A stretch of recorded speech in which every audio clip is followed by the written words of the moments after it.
탄소 발자국을 지우고 초록 세상 만들기. 오늘의 배움은 내가 만들어내는 탄소 발자국을 직접 계산해 볼 거예요. 첫 번째 활동으로 한국기후변화 네트워크에서 측정해보는 내가 만들어내는 탄소의 양을 직접 측정해 볼 거예요. 두 번째 활동으로는 스마트 그린 푸드 홈페이지에서 내가 먹는 밥상에서 만들어내는 탄소의 양을 측정해 볼 거예요.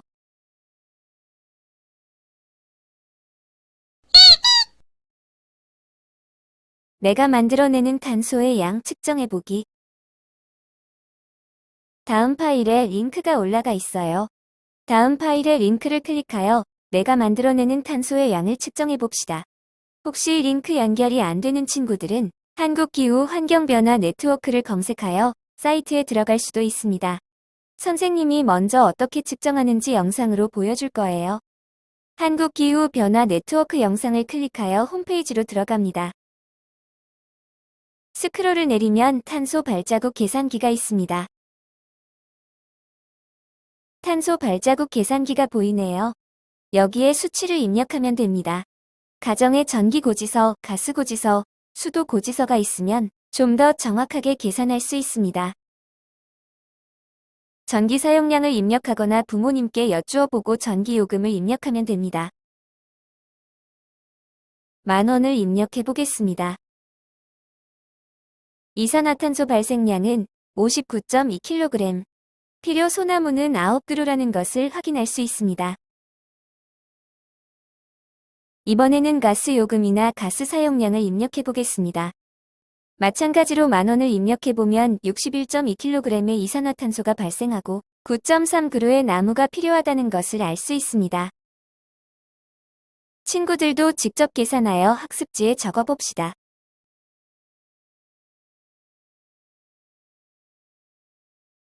이번에는 수도 사용량이나 수도 요금을 입력해보겠습니다.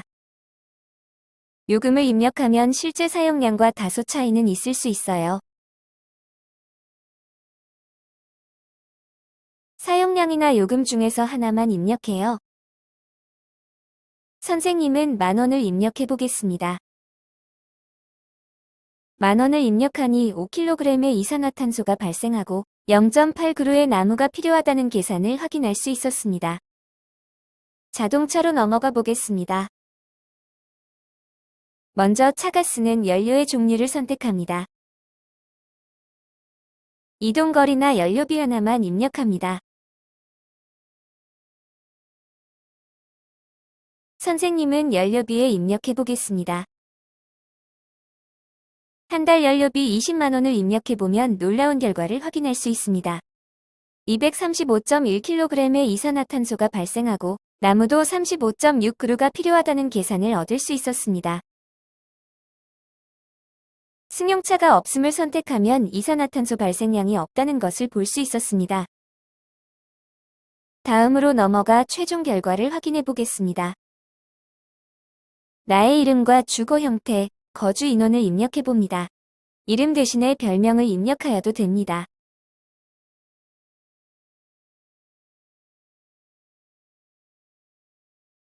모든 항목을 선택하고 저장을 누릅니다.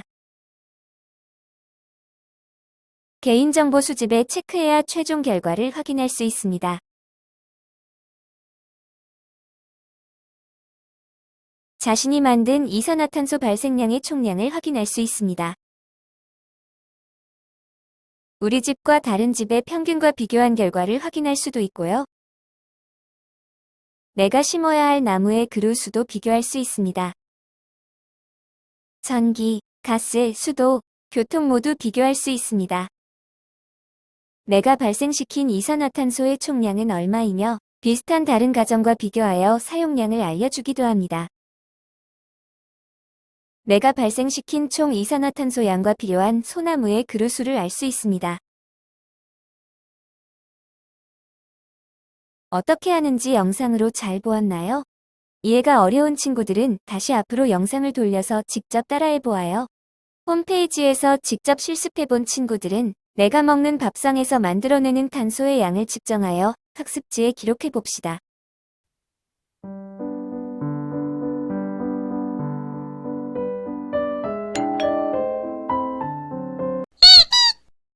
내가 먹는 밥상에 만들어내는 탄소의 양을 측정해 봅시다. 다음 영상 재생 목록에서 내가 먹는 밥상 탄소 측정하기를 클릭하여 사이트에 들어갑니다. 사이트 연결이 잘 되지 않는 친구들은 스마트 그린 푸드 홈페이지를 검색하여 접속합니다. 먼저 선생님이 영상으로 내가 먹는 밥상을 어떻게 측정하는지 보여줄 거예요. 선생님이 다음 파일에 올려둔 링크를 클릭하여 스마트 그린 푸드 홈페이지에 접속하거나 검색에서 스마트 그린 푸드 홈페이지에 들어갑니다. 다양한 탭들을 볼 수 있습니다. 저탄소 푸드로 대한민국을 스마트하게라는 제목을 볼 수 있네요.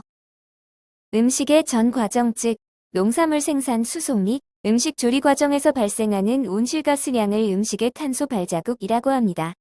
우리가 먹는 음식의 탄소 발자국은 얼마일까요? 스크롤을 아래로 내려보면 콘텐츠 확대하기 분홍색 버튼이 보입니다. 클릭해보아요.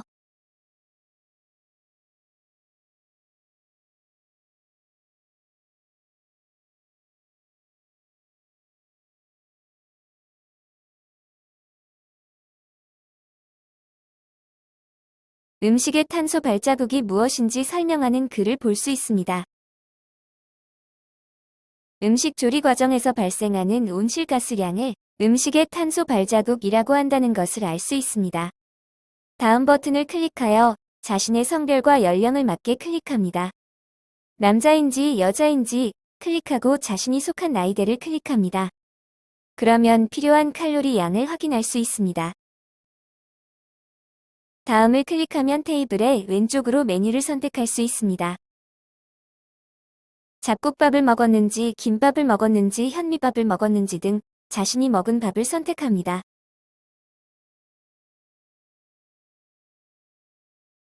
선생님은 잡곡밥을 클릭하겠습니다. 다음 국류로 넘어가겠습니다. 국을 살펴보고 자신이 먹은 국의 종류를 선택합니다. 탕류와 찌개류도 살펴봅니다. 다음 반찬류로 넘어갑니다. 자신이 먹은 반찬을 찾아서 클릭해봅니다. 선생님은 김치, 장조림, 시금치 나물을 선택하였습니다. 채소와 과일류, 후식도 확인해서 자신이 먹은 밥상을 체크해봅니다. 수박도 체크하고요. 다음 버튼을 눌러보면 자신이 먹은 탄소의 양의 계산 결과를 볼 수 있습니다. 내가 먹은 식단의 탄소 발자국을 확인할 수 있고요. 총 열량도 확인할 수 있습니다. 선생님이 먹은 식단은 몸에 좋은 저탄소 식단이라는 진단을 받았네요. 한 끼 식사를 통한 총 온실가스 배출량을 확인할 수 있습니다. 농산물 생산 단계에서 배출되는 양을 확인할 수 있고, 농산물 수송 단계에서 배출되는 양을 확인할 수 있습니다. 한 끼 식사를 통해 배출한 온실가스량을 승용차의 주행거리와 비교하여 이산화탄소 양을 알 수 있습니다. 같은 식사로 1년간 식사했을 경우에 분실 가스 배출량과 20년생 소나무 몇 그루가 이산화탄소를 흡수하는 양과 같은지 결과를 확인할 수 있어요. 자신의 식단으로 활동해 봅시다.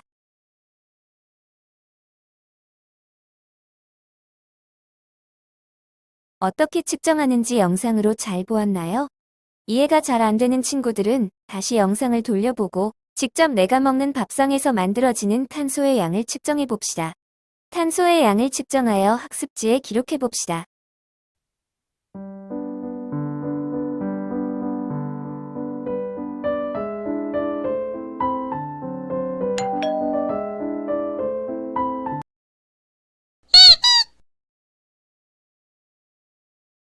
오늘 공부한 내용을 되돌아보아요. 오늘은 내가 만들어내는 탄소의 양과 내가 먹는 밥상에서 만들어내는 탄소의 양을 측정해 보았어요. 만들어지는 탄소의 양을 나무의 그루수와 비교하니 얼마나 많은 나무가 희생되고 지구온난화가 심해지고 있는지 우리가 직접 경험해 볼 수 있는 시간이었어요. 오늘 수업은 여기까지입니다. 다음 시간에는 탄소세, 탄소 국경세에 대해 알아보겠습니다.